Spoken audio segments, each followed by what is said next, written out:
Hi friends and welcome back.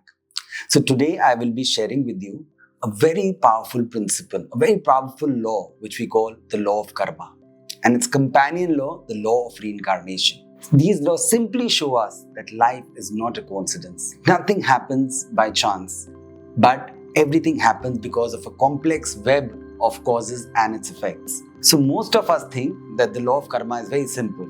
You do good, you get good. You do bad and you get bad. But I will be sharing with you, I will be talking about three very subtle and very powerful aspects of this law of karma, which will help you understand how the law of karma is not just our actions, but our thoughts and our desires also. And in the end, I will be sharing with you a very powerful spiritual scientific technique which can help you overcome the effects of your past karmas. It has the power to burn the seeds of your past karmas. So let me share with you a story of a friend of mine. So I had met a friend of mine after a long time, and at that point of time, he was going through a very difficult situation in his life. He had just lost his job, his health was not doing well, and his relationship with his family and his wife were both falling apart.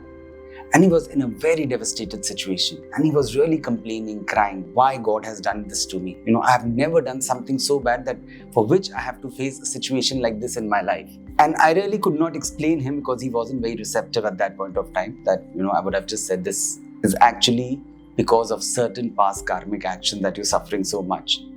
But we must realize that, that this law of karma, that nothing is a coincidence, that God does not hate us. We are not unfortunate or we are not unlucky.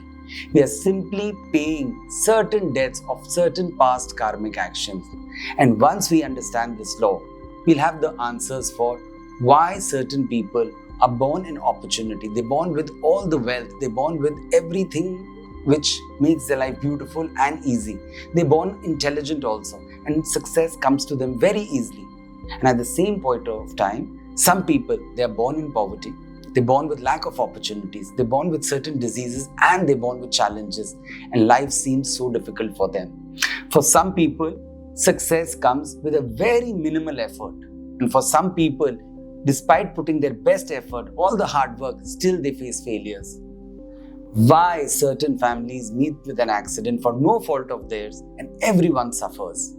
And sometimes we see that certain innocent people, certain simple people are suffering, whereas certain people who are corrupt are really enjoying their life and they are prosperous. Once we understand these three aspects which I'm going to speak about, then we will realize why life is the way it is. What is this way of God and what are the laws which govern all these actions and their effects? So understanding these laws can help us lead a very successful and a fulfilling life. And when we talk about karma, we're talking about all those actions which we do it for selfish reasons, which we do it for our egoic reasons, either to fulfill a desire or to overcome certain fears. So our present is actually a result of all our past actions. It's a result of all our past thoughts, ideas, plans, the choices which we made in our life. And similarly, our future will be determined by what thoughts we have in the today, what desires we have, what choices we make, and what decisions we make for ourselves. So karma is not just actions, but it's your desires, it's your thoughts, it's your inclinations also. And that's what I'm going to speak about. The first hidden truth which I'll be speaking about is the intention. Intention behind the action is more important than the action itself. So let's say two actions would look very similar on the face of it, but the intention behind those actions makes all the difference. For example, two people, they go to the charity to donate. So person A simply donates because he wants to do something for someone. Selflessly, he does not want his name also to come on that sheet of donation. And the second person, although he would be donating the same amount, but he wants name, he wants fame, he wants acknowledgement and validation. So that with that donation, he can pursue some other motives of his life. Same karma, but different implications both will have. Let's take another example. We all understand that the worst thing for anyone would be to kill somebody. Okay? Now, two people do the same action. There is a soldier who kills the enemy on the front, and he's doing it not for himself, he's doing it as his duty, and he's killing the other person to save himself and his country. And at the same time, Another person who kills another person just to loot him or, just to steal certain things for him. Again, he's doing it for his egoic desires to gain money out of that person. Same action, but two different motives. So we should all realize that universe does not count what you do, but why you do. So remember this, your intention makes the big difference. Every action that you're performing, make sure you answer the why in your conscience. Why are you doing that action? Is it just for your own greed, for your own desires, and you're harming somebody? Let's say, for example, even in business, our motive is to make money, But if we are making money by cheating somebody, by lying to some people, then that's a wrong action. But if we are making money by giving the right product, a good quality product, money will automatically come to you. It becomes a byproduct. And then you do not create negative karmas for which you will have to face the result in the future. So now we come to the second hidden truth, the second aspect of karma, which is the intensity of our thoughts behind the action. So whenever we perform an action, there is a certain amount of energy which we have to put to create that action. And behind that energy, behind that action is the power of our thought. Our thoughts is actually the beginning of every action. So whenever we have a very powerful thought, or let's say we have a very powerful desire, and now we know that our thoughts and our desire also are karmas, then automatically we start attracting certain situations, certain people who will come and help us in our lives. For example, when you meet a person coincidentally in a party, and you say, I just met him at that party, I wasn't even sure of going to that party, but somehow your friends or your family pushed you to be there at that party, and you met that person. You call it a coincidence, but it wasn't a coincidence. Sometimes you really deeply desire to watch a concert, you do not have the tickets, you do not even have the money to buy the tickets for that concert, but from somewhere a friend comes in and he says, I've got this ticket for you, let's go together. That was not being lucky. There is nothing random in the universe. Everything is happening because of the cause and effect. It was your strong desire, which is your karma, which attracted that ticket. It was your karma which got you in the right place at the right point of time in that party, and you got that opportunity. So I want to share my own experience with you. So very recently, last year, when I decided to start my own podcast, I had a very strong desire to share things which I have experienced in my life, things which I have learned in my life with everyone. So at that point of time, because of that strong desire, I started attracting right opportunities. I attracted the right person who will help me in this journey. I had no knowledge of equipments and the systems which is required, no idea about recording, but I started attracting similar kind of videos which helped me about the equipment and how to create podcasts. And this is the power of desire, and that is also your karma. So it's your desire, your thoughts which can attract things from the universe. And this is also part of a subsidiary law of the law of karma, which we call the law of attraction. With focused desires, focused thoughts, with your willpower, you can actually attract everything that you need in your life.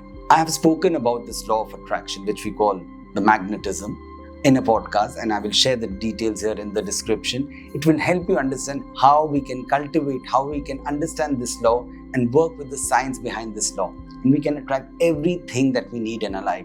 It can help you attract people, it can help you attract situations, it can help you attract health, wealth, money, fame. It can even help you realize God. And that's the real purpose of, reaching your highest state. That's what we call self-realization. So always remember, the intensity of your thoughts is what can really create a reality for you. So whenever we are half-hearted in our thoughts, we will put a half-hearted action, and the result will always be mediocre.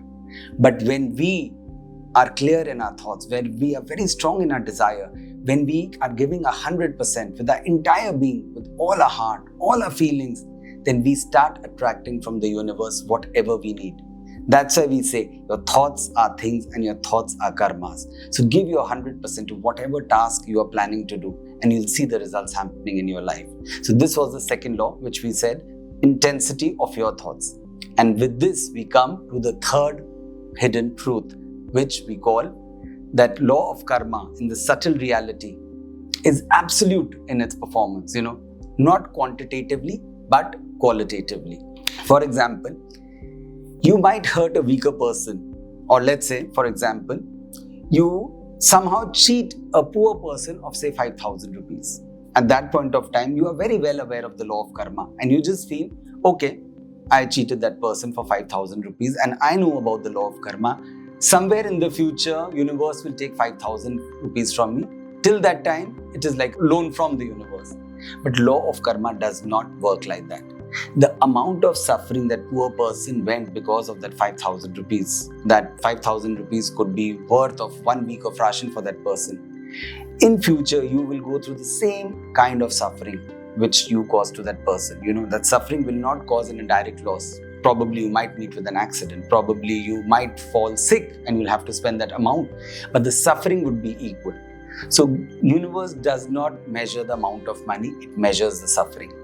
And I want to share a very relatable example with all of us and how we can really change our karma in such situation. Now imagine you accidentally meet with an accident with a rickshaw, and you have a small dent on your car and the cost of that dent would be approximately 5,000 rupees. And again, his rickshaws also got damaged and even he'll have to spend the same amount of money. At that point of time, you just feel, okay, both of us have, suffered the same loss and you move on. But you get angry, you get agitated, you shout at him, and you finally move away from there. But was that karma equal? Was that suffering equal? His suffering would be probably 10 times of what you would have to suffer. Because that 5,000 rupees would be just a little bit of inconvenience for you to send your car for a repair. But his rickshaw was his livelihood. He will have to take a loan to get his rickshaw repaired. Probably that 5,000 rupees was again like 1 week of ration for his house, or that 5,000 rupees could be 1 year of fees for his child. Can you even imagine the kind of suffering he would have went through? So law of karma also shows us that when God makes you prosperous, when God makes you powerful, He also gives you the responsibility to be more compassionate, to be more generous, and to be more self-giving and helpful. Because then if you behave like that, if you would have helped that person realizing that his suffering is way more than yours, then you would not have only attracted his blessings and his grace, you would have attracted the grace and the blessings of the universe also.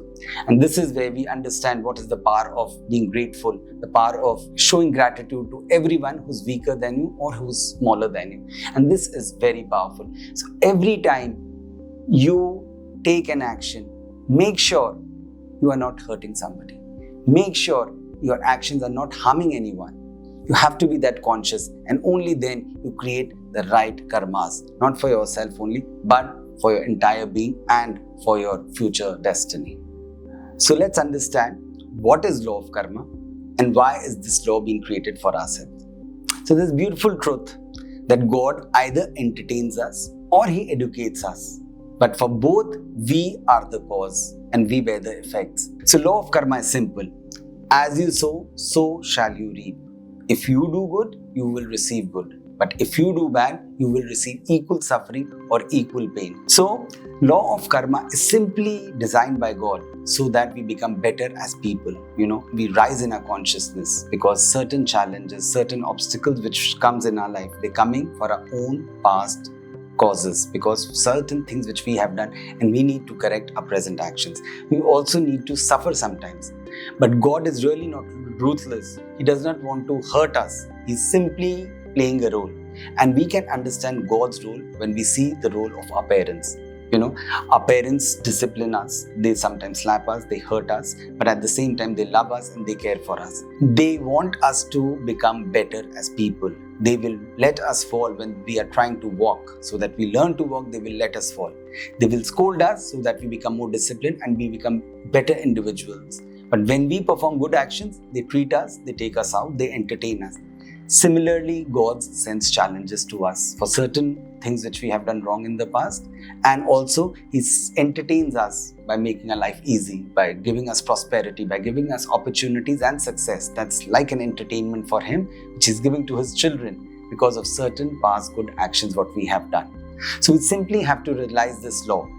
And once we understand this, and when we see why certain family meets with an accident and everyone suffers, or why certain person meets with a tragedy or he gets a terminal illness at a very young age, or why certain nation goes into a war and every citizen gets affected. Everything comes under this law. and we all come as a part of a group soul. We all come together. We are aligned together to face certain consequences. That's why everyone in that family will face a certain strategy. When they meet with an accident, everyone suffers. But at the same time, as I said, if your thoughts are strong, you have a strong willpower, because of those two things, you can create good karmas. And we see that when, we see a plane getting crashed, everyone dies. But somehow, 2 or 3 people miraculously survive. It's because they had very strong past good karmas, and also in the present they had very strong desire to survive and to live, and they escaped that tragedy. So we can understand the cycle of karma only through a long period of time, and that's why reincarnation is linked to it, because our karmas which affect our present is not only from this present life but even from the past lives. And that's why we understand why certain people are born in opportunity, why certain people are successful, why certain people are intelligent, while the other people are born in poverty with lack of opportunities. They have very strong desire to become a doctor. Someone has a very strong desire to become an engineer. Everything is coming from their past desires. So as long as we will have desires, we will keep coming back on this material plane. As long we will have certain fears in life, we will keep coming back in this life, so that we can overcome those desires, we can overcome those fears. This is the law of karma. It's simply trying to make us perfect. And to overcome this law, the first thing we need to develop is a right attitude. Once we realize that everything is governed by this law, everything is governed by God, we just need to cultivate the right attitude. And the right attitude lies in those 3 aspects which I spoke of. First was have the right intention. Second was have the right intensity. And third is always be conscious of the kind of quality which your karmas will create for yourself. So in the Bhagavad Gita, it's mentioned as Nishkam Karma. Do not get attached to the desire for the fruits of your action. It's very natural to have desires. Everyone wants to prosper. Everyone wants to become successful. But do not get attached to the results, because you do not know when you will become successful. It might take some time. But do not get anxious of when will that happen. Keep giving your 100% right now, because that's all what you can do. Because if you are anxious about the future, you regret what you did in the past, your actions will not become perfect. And you need intensity of your action. You need 100% of with your entire being. When you perform your actions like that, you start changing your reality in the future. And try to be even-minded and cheerful in all circumstances. Whether you're getting opportunities or whether you're getting challenges, see them coming from that same source. It's all a divine drama, and you're simply playing a role in this divine drama. Simply play it well. And always, whenever you get a challenge, whenever you get an obstacle, never pray to God that God takes the challenge away. He has sent you that challenge for your own growth. He wants you to move out of your comfort zone. Push your boundaries and learn certain lessons. What you should pray for is, God, give me more strength, give me more clarity, and give me the sense of discrimination so that I'll learn that lesson well. So with this kind of an attitude, whenever there is a challenge in your life, try to see what lessons that challenge is trying to teach you. The moment you are aware of what lessons you need to learn in your life, what qualities you need to cultivate, trust me, you've already won half of the battle, and very soon that challenge will no more be a challenge for you. And I have spoken, and I want to share with you a very spiritual, a scientific, and a very effective technique which can help you burn the seeds of your past karmas. And this practice is called Kriya Yoga. So Kriya Yoga is an advanced meditation technique which burns the seeds of our past karma. It's a technique which I've spoken of in another podcast, and I've spoken about the science of Kriya Yoga, the science which helps you burn the seeds of your past karmas, the science which helps you to reach your own highest state of consciousness, which we call self-realization. It's called the airplane route to self-realization. So I'll very briefly explain you what Kriya Yoga does is. So we understand that as long as we have certain desires, we have certain fears, we will keep coming back. And that's the lessons which we have to learn. So with the practice of Kriya Yoga, we use our own breath, we use our own life force, and we offer that life force up and down our spine. And in our spine, which is simply a downward extension of subconscious mind, lies all the fears and all our desires. With that life force, we start dissolving our fears. We start dissolving our desires. And when these effects, both our fears and our desires, start dissolving, it actually dissolves the seeds also. It just start dissolving what caused these desires and fears to come in our life. And that is the power of Kriya Yoga. And the Bhagavad Gita says that even a little practice of this inward religion can save you from dire fears and colossal suffering. So in this podcast, which I spoke about, I share about the history of Kriya Yoga, from where it came down from the ages of Bhagavad Gita, what is the science behind, and how does it help to burn the seeds of our past karmas. Do watch it, and realize. And I've also shared you where you can practice or learn this technique from, anywhere in India or abroad. It's available both online and offline. So once we understand these three subtle but powerful aspects behind the law of karma, that our intention is more important than the action, that the intensity of our thoughts also creates a very powerful action, and that law of karma is absolute, not quantitatively but qualitatively, then we will realize that every opportunity which comes our way comes to entertain us. Every success that we receive from God comes to entertain us.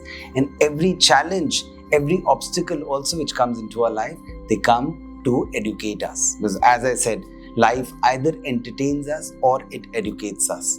So see every challenge, see every opportunity simply as an experience, and simply play your role well in this divine drama.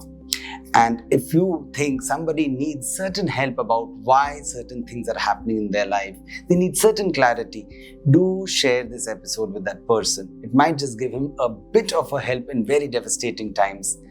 And till then, please like and subscribe and show your appreciation for whatever I am sharing with you. And until then, stay positive, keep calm, and keep shining. This is Dhruv from The Conscious Way. Take care and be well.